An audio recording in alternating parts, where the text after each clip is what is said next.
How do you capture that high-speed, neon-drenched, cinematic-looking Blender? Well, today we're going to build exactly this. A stunning, futuristic car animation, all built using Blender and free assets. We're going to build our glowing, stylized city with geometry nodes, explore some advanced shader techniques to get that dramatic glow, and then animate the scene using camera constraints and drivers. I'm not skipping a thing, so even if you're a complete beginner, you should be able to follow along with no problems.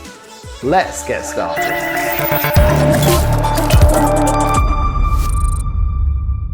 So starting with a completely fresh Blender scene.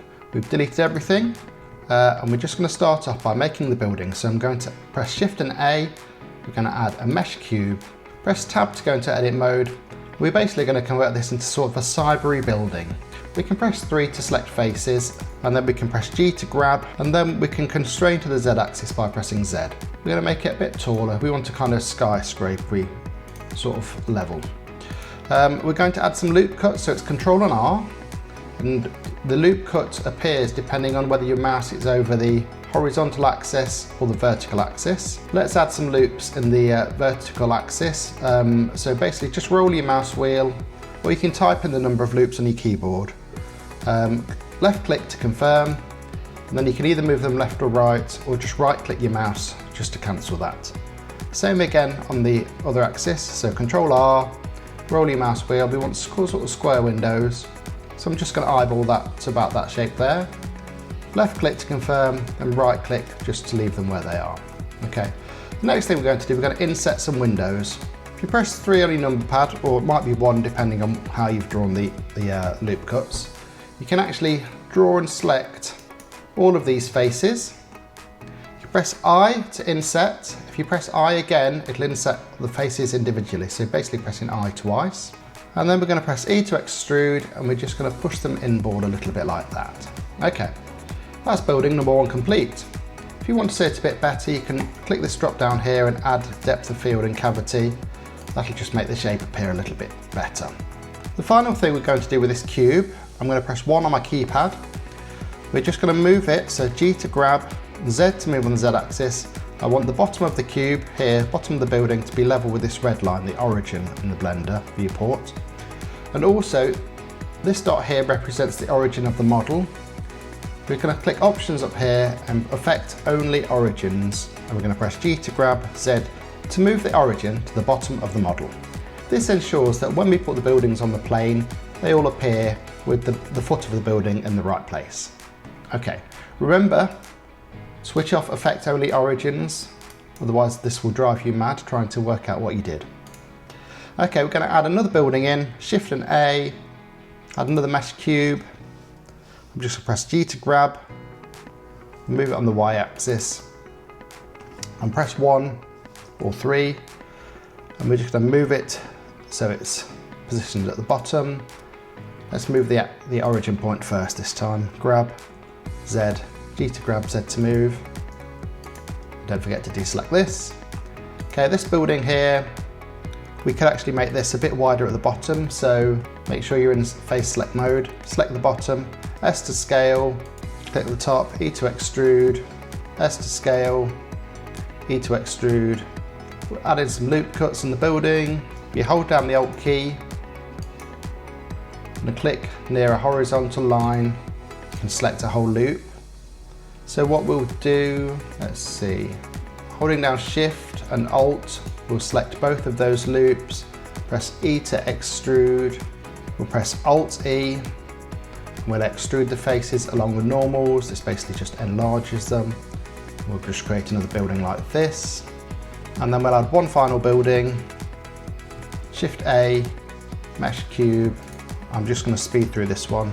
Lots and lots of loop cuts on this one. We're going to hold down Alt, click on a horizontal line to select the entire loop of the building. Go to select, check a deselect, and we'll do Alt and E, extrude faces along normals again, and we'll push those, go in or out. Let's go out. So quickly, we've got 3 basic buildings. Let's put this in a collection called buildings. Now we're going to create a funky wireframe material for our buildings. So go to the material tab, click on new, and then go to the shading editor at the top. And what we'll do with the principal BSDF selected, we're going to press X to delete it. We're going to add in Shift A, we're going to add in a mix shader and connect that to the surface. This basically lets us add two different shaders and the factor will determine which of the shaders takes priority. So we're going to search for an emission shader, connect that into the bottom slot, and maybe make that a bluey colour. Then we're going to add in a wireframe shader and connect that to the strength slot. And instantly we kind of get in like an 80s Tron style building shader. We also want to be able to adjust the strength of this emission beyond just this wireframe. So we're going to Shift and A and we're going to search for a multiply node. So it's convert to math multiply, drop that in there. And this basically lets us control the strength of the emission from here. We'll leave it around 17 for now. Just because this looks a little bit dull on its own, we're going to add in something else. So search for a transparent shader, connect that to your other shader socket. This basically makes the building like it's made of glass. Instead of using the factor slider to control whether it's translucent or transparent, we're going to add in something called a layer weight. And where it says facing, we're going to drag that just over here. And this basically now controls, so if the normals are facing you, they become transparent. And if they're facing away from you, they become translucent. It's quite an interesting effect. We can control the amount of transparency here. We're just going to take this down a little bit. I think we'll go something around there. So it kind of looks, so you can see through the building, but not completely. It's quite a nice effect. Back to your layout panel, we're going to hold down Shift and click on both of the other buildings and finally on the building with our shader. Press Ctrl and L and we're going to link materials. And this basically gives us three quite cool cyberpunk buildings. So now we've got our buildings, we're going to create sort of a road for them to belong on. So press Shift and A, we're going to add in a mesh plane. Tab into edit mode. Now this is important. We're going to press S to scale. Just eyeball it so you can fit about, I guess, maybe 9 or 10 buildings on there comfortably. Then S and Y, and we're going to type in 100. This gives us quite a nice long road. Okay. Out of edit mode, back into object mode. We're going to use geometry nodes now. So with the plane selected, go to your modifiers, add a modifier, geometry nodes. And then in the geometry nodes tab, what we're going to do, we're going to create a new geometry node input and output. And we're going to add in some nice little things so we can basically add this collection of building to appear randomly along this strip of road. So this is actually quite easy to do. So we're going to add in if we press Shift and A and search for the distribute points on faces node. We're going to drop that in there. This basically gives us a load of points where the plane was. We're going to add in a search for an instance on points node. Drop that in there. Next, Blender needs to know that it's our buildings we want on there. So we're going to add in Shift and A, search for a collection info node. This instance connects to this instance. Let me just make that a bit bigger for you so you can see. And we need to choose the collection of buildings. Okay, nothing's happened and I've just realized why. Because this plane is in the buildings collection. We have a little warning here that says collection contains current object. So we're going to move this plane into the scene collection. And now we have a ton of buildings. In fact, probably too many. What we'll do, we'll change this from random to Poisson disk. And we'll set the minimum distance to 10 meters. This basically randomly spaces our buildings out a little bit. You might need to change the distance to something a little bit smaller. We'll just add a randomize to the size of the buildings. So Shift and A, we'll search for a random value and we'll pop that into the scale tab. Now you can see the buildings are all random sizes and we'll set the minimum value to 1, the maximum value to 2. And we'll click the Separate Children tab as well, so each building is treated as an individual. Now we can just tweak the density again. Let's put that back to 10 meters. And that gives us a pretty good cyber street as a basis to start with. At this point, we've got a nice row of buildings. We're going to just duplicate it by pressing Shift and D, press it X, and we're just going to move it across in the X axis. So we've basically got space for a road to go down the middle. Let's add the road in. So we'll press Shift and A, we're going to add in a mesh plane. Let's just scale that by 20 times, so S to scale 20. Make sure this plane that you've just added isn't in the buildings collection. Let's just move it out there. Let's call this road. In fact, we'll call this street. And this one, street. Right. Okay, always good to name stuff. Okay, so now let's scale it again on the Y-axis by 100 times. Okay, that gives us a nice long road. Let's just zoom in a bit. I'm just going to grab it, G to grab, X to move on the X axis. We're just going to move it so it's in the center of our street. Oh, it's getting a bit tricky to navigate around. It's probably a good time to also add a camera. So Shift A, let's add in a camera. And what I like to do is just get the viewpoint roughly where I want the camera to be. Then press Control, Alt and 0 on your number pad, and this puts the camera in the correct position. View menu, navigation, we just go to walk navigation. Now we can use the W, A, S and D keys to move forward and backwards, Q to move down. And I've also just noticed the camera is also in the buildings collection. Let's just move that out there. So now the camera is roughly in the right place, it should make the scene a little bit easier to navigate. The next thing we're going to do is add a car from Blender Kit. So if you don't have Blender Kit installed already, then get yourself over to blenderkit.com. I'll put a link in the description below. It's free for so many assets. There's models, materials, HDRIs.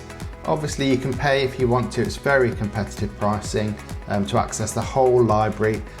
Even so, there's still so much free stuff in there. It's a must-have for Blender. So we're going to add in a car. So if you just click on the Blender Kit tab after you've installed it, click on models, I'm going to type in Terzo. This is the Lamborghini Terzo, and it's one of the free cars that I mentioned. Just going to drag and drop that down into the road. And if it does what I've just happened to do, let's move it outside the building collection. With the camera, we're just going to use the walk navigation again. The shortcut key for that is Shift and whatever the key is on the top left of your keyboard with the tab key. Or you can also use the shortcut menu, View, Navigation, Walk Navigation. And we're just going to move forward a bit, down a bit. Let's just get this car nicely framed up in the scene. We'll add a material to our road. So with the road selected, click on New Material. We're going to make the road quite dark, but we're going to take the roughness down so it's quite reflective. And I want the sky to be black. So in the world settings where it says color, you can just change that down to black. Makes it a little more dramatic. The next thing we can do is just add a little bit of animation to the scene. So you can select the Lamborghini and then hold down Shift and click on the camera. Press Control and P, and we're going to set the parent to the object and keep the transform. This basically means now when we move the car, the camera basically sticks to the car. Let me show you a bit clearer. Let's go into a different view. So you can see the car and the camera here, and now with the car selected I can just grab it, move it in the X or the Y direction, and the camera is stuck to the car. With the camera selected we can also add a constraint to the camera. We'll have a damped track constraint by clicking over here and setting the target again to the Lamborghini. And you can see the camera's just instantly pointed down, but we want the track axis to be on the, that's it, on the -Z axis. Now this also means if we just move the camera, wherever we move it, it'll always point to the car. This is going to be handy for some nice animation. Okay, let's add some keyframes and get this thing animated. So I'm going to zoom right out, press 7 to go to top view. Okay, get a clearer view of how long the street is here. So what we'll do, we're going to start off with a car. So select the Lamborghini, grab it, and press Y to constrain on the Y axis. We're going to start the car at the beginning of our street at frame 1, K for keyframe, and we're going to set the location for frame 1. Then we're going to go to frame 250, I'm going to press G to grab, and we're going to move the car right on the Y-axis again, so press Y to constrain, to the end of our street. Press K for keyframe and location again. And now you can see we've got 2 keyframes and the car moves up and down the street. So the other thing we can do, we'll just make these keyframes, so press A while you're hovering over the keyframes, and press T for interpolation, and we're going to set that to a linear interpolation. This basically means the car will move at a constant speed throughout the street. Okay, press 0 on your number pad to go into camera view. Let's go back to frame 1. And what we're going to do, we're just going to tweak the camera around a little bit. So with the camera selected, just move down in the Z axis. Maybe we'll have a bit of a wider angle camera. So set the focal length to maybe 30mm.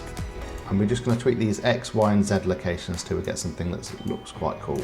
Okay, once you're happy with that, with the camera selected, you can press K for keyframe, and we'll set it to location and rotation. And then we'll move to the end of the clip, and we're just going to adjust these transforms again for the camera. Let's come around the front of the car until we get a nice kind of view there. We're going to press K again, and we're going to set the location and rotation. So now when we play the animation, we kind of get this nice pan around the car. In fact, I think around the middle frames, we're just going to add in another keyframe. So let's just maybe increase the Z. You can kind of change these to whatever you fancy, really. Just press K for another location keyframe. We kind of get this cool animation around the car. A couple of things to finish off. Let's just add in some motion blur. And also in the compositing tab, we're going to add some glow in. I'm just going to press F12 for a quick render. Just going to press Shift and A. We're going to search for a glare node. I'm going to drop in. We can have streaks. You can also have bloom as well to kind of give it a nice glow. And if you want to adjust the strength of these, just take these down to whatever you feel is a nice result. I think maybe we'll just increase the brightness of these buildings very slightly. So in the materials tab, with one of the buildings selected, just twirl down the emission shader. And where it says multiply, you can just increase the value of the multiplication to make the buildings a bit brighter. I think that just helps illuminate the scene a bit better. Okay, a quick render there shows us how the scene's looking. I think this is going to be pretty good. We'll render this out for an animation and have a quick look where we're at. Okay, so this animation looks pretty good as it is. There's a couple of things I don't like. The wheels aren't spinning round, and this kind of lingering camera move over the top takes too long. I really want to finish on the front of the car for a little bit longer. So let's try and fix that. The first thing we can do is get the wheels moving. So if we click on the wheels, we're going to have to separate them because they're all one unit at the minute. So if I grab them, in fact it looks like they've got a modifier applied to them. So let's apply the modifier first. So just apply the mirror modifier and the auto smooth. That means they're now just one object. We're going to hop into edit mode. Okay, I'm going to go for a top view. And if you press the slash on your number pad, you can actually isolate that view. So what we're going to do, with X-ray mode selected, we're going to just select one of those wheels. And we're going to press P, separate by selection. And we're going to do the same for all of those wheels. Right, now if we go back into object mode, so all the wheels are now separate objects. Okay, so the next thing we need to do is actually make them rotate. I'm just going to switch off X-ray mode. Okay, so we need to set, so these wheels rotate. You can see at the minute they're rotating around this central orange point, but we need them to rotate around sort of the center of the wheel axis. So if you go to object, set origin to geometry. Now this basically puts the point right in the middle of the wheel. So I'm just going to do that for all 4 of these. So now each wheel has got its own center origin. So we need to rotate them. We need to find the rotation axis. So in this case, it's the X axis. So we're going to use a driver for this. So in the X rotation, just type hash frame divided by 2. So I've set up drivers for all 4 of the wheels. So now if we go back, you can press the slash key on the number pad and that brings everything back to the normal view. And what we'll do, just within the camera mode, you can actually see now that the wheels are turning quite nice and fast. So if we do a quick render, we're getting a nice motion blur now on these wheels. Okay, let's try and fix these camera moves. So currently at the minute, I've got 1 keyframe for the start, 1 keyframe for this viewpoint, I've got this keyframe that goes over the top of the car. This whole bit takes too long. And I want to spend more time at the end looking at this car. So what we'll do, so we've kind of got this nice view here, this kind of nice pan round here.